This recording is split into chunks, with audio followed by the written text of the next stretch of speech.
తెలుగు రాష్ట్రాల్లో అతిపెద్ద lift manufacturer lifts ట్రై.com dealership కూడా ఇవ్వబడింది. మీర్పేట హత్య, భార్యను ముక్కలు చేసి ఉడకబెట్టి బయటపడేసినటువంటి దారుణ ఘటనకు సంబంధించి ఆ హత్య చేసినటువంటి భర్త పూర్తి వివరాలు ఆయన దగ్గర నుంచి సేకరించి పోలీసులు సంచలన విషయాలు బయటపెట్టారు. ఎట్టకేలకి కేసుకు సంబంధించినటువంటి కంక్లూజన్ని పోలీసు అధికారులు తీసుకురావడం జరిగింది. సో హత్య జరిగిందని కొన్ని రోజుల క్రితం తెలుసు, ఎలా జరిగిందని ఇవన్నీ కూడా చూసాం. బట్ ఆధారాలను సేకరించడంలో కీలక పాత్ర పోషించారు పోలీసులు. దీనికి సంబంధించి ప్రెస్ మీట్లో పోలీసు అధికారులు సంచలన విషయాలు వెల్లడించారు. ఇంకా ఇప్పటివరకు మీడియాకు కూడా తెలియని, అందరికీ తెలియనటువంటి ప్రతి చిన్న విషయాన్ని అన్నీ కూడా ఇది ఎలా జరిగింది ఏంటన్నది, ఎందుకంటే సీన్ రీకన్స్ట్రక్షన్ కూడా చేయడం జరిగింది. ఆ హత్య చేసినటువంటి నిందితుడిని తీసుకువెళ్ళి పూర్తిగా క్లియర్ కట్గా పోలీసులు పిన్ టు పిన్ ఏం జరిగింది, ఎలా చేశాడు హత్య, ప్లాన్ ఏ విధంగా ఇంప్లిమెంట్ చేశాడు, దీనికి సంబంధించిన పూర్తి వివరాలు వెల్లడించడం జరిగింది. ఇంకొక మాట, ఇంకా మా జీవితంలో ఎప్పుడు కూడా ఇలాంటి దారుణమైనటువంటి ఘటన చూడలేదంటూ కూడా పోలీసులు స్టేట్మెంట్ ఇవ్వడం జరిగింది. అంటే అర్థం చేసుకోవచ్చు ఏ రకమైనటువంటి ఇలా దుర్మార్గంగా అతను వ్యవహరించిన తీరుందో చూద్దాం. 8 గంటల్లో శవాన్ని మాయం చేశాడు.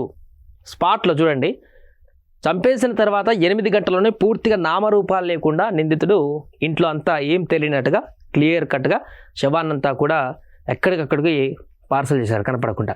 తలపై బలంగా కొట్టి గొంతు నులిమి హత్య. ఎక్సా బ్లేడ్తో మృతదేహాన్ని ముక్కలుగా కోసి బకెట్లో హీటర్తో ఉడికించి ముద్దగా మార్చాడు. ఎక్సా బ్లేడ్ అంటే రంపర్లాగా ఉంటుందిగా చిన్నది, మన కర్రలు కోసుకునడానికి ఉపయోగించేటువంటి బ్లేడ్. అది కొనుక్కొచ్చి మరి ఆ బ్లేడ్ తోటి ఆ భార్య శరీరాన్ని, ఆ వ్యక్తి భార్య శరీరాన్ని ముక్కలుగా నరికి ముక్కలు కట్ చేసి బకెట్లో నీళ్లు పోసిన బకెట్లో అవన్నీ ముక్కలు వేసి హీటర్తోని ఉడకబెట్టినటువంటి వ్యక్తి ఆయన. మాంసపు ముద్దలను, ఎముకలను స్టవ్ పై కాల్చి రోకలితో దంచి పొడి చేసి చెరువులో పారబోసాడు.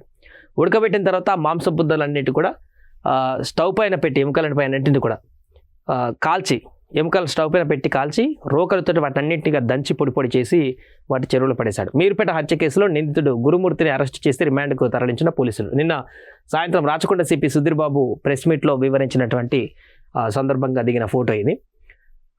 ఆ వ్యక్తికి ఏమాత్రం కూడా బాధ, పశ్చాత్తాపం అయితే కనిపించలేదంట. ఆ ఇంటరాగేషన్లో కానీ విచారణలో కానీ నా భార్యను చంపాను, ఈ విధంగా హత్య చేస్తాననేటువంటి ఏ రకంగా లేదు. పూర్తి క్రుయాలిటీ మెంటాలిటీతో ఉన్నాడు అతను. రాష్ట్ర వ్యాప్తంగా సంచలనం సృష్టించిన మీర్పేట మహిళ వెంకటమాధవి హత్య కేసును రాచకొండ పోలీసులు ఛేదించారు. ఆమెను భర్త గురుమూర్తి అతి కిరాతకంగా చంపి ముక్కలు చేసి మృతదేహాన్ని మాయం చేసినట్లు తేల్చారు. సాంకేతిక, శాస్త్రీయ ఆధారాలతో గురుమూర్తిని అరెస్టు చేసి రిమాండ్కు తరలించారు. ఎల్బీ నగర్లోని రాచకొండ సిపి క్యాంపు కార్యాలయంలో డీసీపీ ప్రవీణ్ కుమార్, ఏసీపీ కౌశిరెడ్డి కలిసి సిపి సుధీర్ బాబు మంగళవారం మీడియా సమావేశం ఏర్పాటు చేసి ఈ కేసు వివరాలను వెల్లడించారు. అతి దారుణానికి ఒడిగట్టిన గురుమూర్తి కించిత్ కూడా ముఖంలో కుంచిత కూడా బాధ, పశ్చాత్తాపం కూడా లేవని సిపి పేర్కొన్నారు.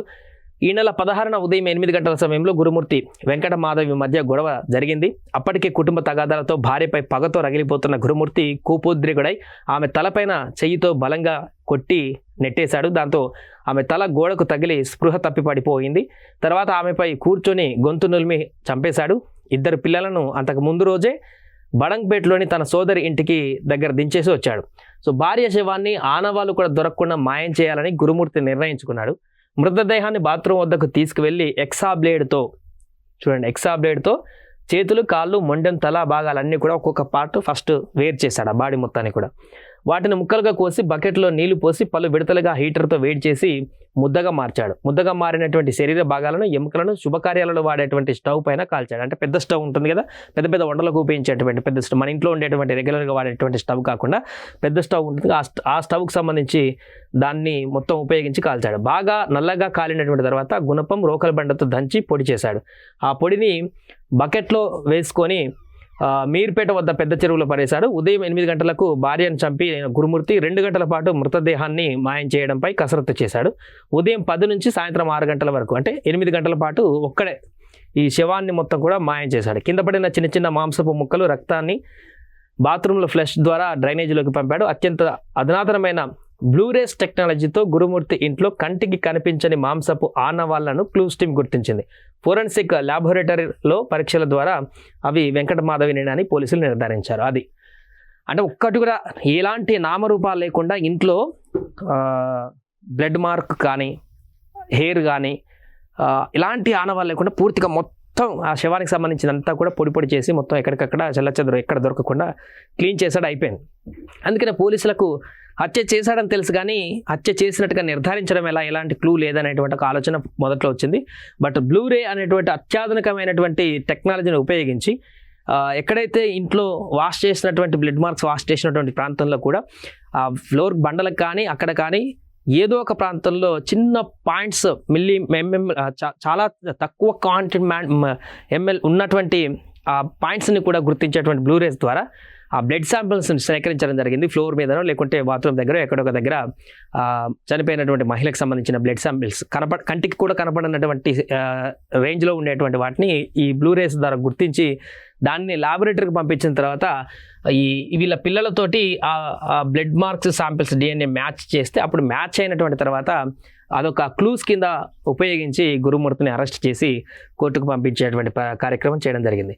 సో ఇది పింటూ మీన్ ఉదయం 6 గంటలకు ఈ యొక్క గొడవ 8 గంటలకు ఉదయం ఎర్లీ మార్నింగ్ గొడవ 8 గంటలకి అయ్యి భార్యను చంపేస్తే 2 గంటల పాటు ఏం చేయాలి దీన్ని అనేది సెర్చ్ చేసి ఉదయం 10 గంటల నుంచి మొదలు పెడితే సాయంత్రం 6 గంటల వరకు పూర్తిగా డెడ్ బాడీని మాయం చేసి ఇంట్లో ఇంకేం సంబంధం లేనట్టుగా సాయంత్రం 6 తర్వాత క్లీన్ చేసి ప్రశాంతంగా కూర్చున్నటువంటి వ్యక్తి గురుమూర్తి. ఆ తర్వాత అత్తమామలకు చెప్పి ఎటో వెళ్ళిపోయిందంటూ ఈ డ్రామా క్రియేట్ చేసి కేసుకు మళ్ళీ పోలీస్ స్టేషన్కి వెళ్ళినటువంటి సందర్భం.